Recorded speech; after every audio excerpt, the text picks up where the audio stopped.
A roadie dap dap. A roadie dap dap. A roadie dap dap. A roadie dap. Da. A roadie da da. A roadie da da. A roadie da da. A roadie da da. A roadie da da. A roadie da da. A roadie da da. A roadie da.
Monster Handler Grover.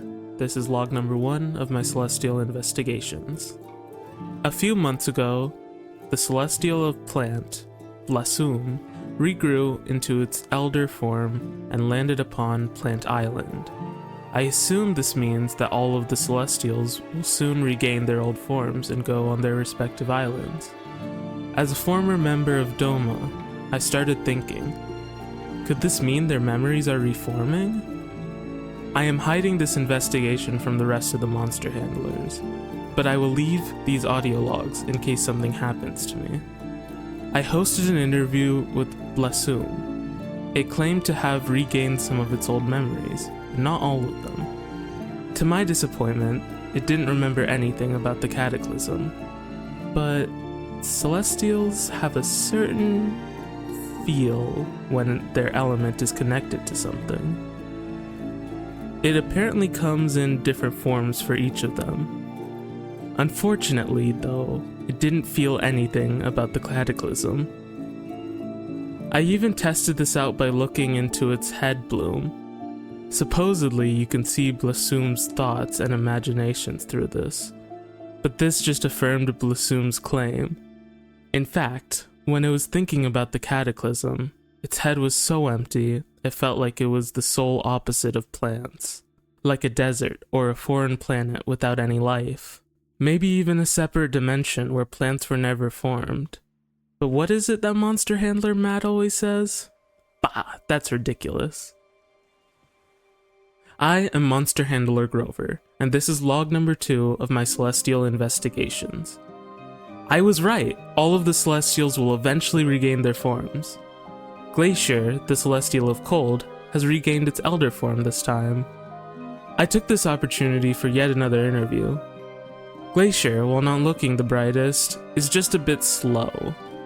It also didn't seem to remember anything about the cataclysm. It humbly apologized for it, which I found quite cute. This gentle giant has a pure heart. It seemed to be a bit down not to be able to help, so I offered to indulge it in its favorite hobby, snow sculpting. We made a few snowmons together until it returned to its usual dull yet cheery expression. However, just as I was about to leave, I mentioned the cataclysm again. It seemed to react. Perhaps being in the presence of more cold activated its senses. It almost robotically gathered up all the snowmons we made and combined them into one big snowmon. I'm not sure what this means, but there was definitely a connection between cold and the cataclysm. Maybe it was so cold that, all the plants died, and that's why Blossoom had no feelings towards it? I don't know. But something was really cold.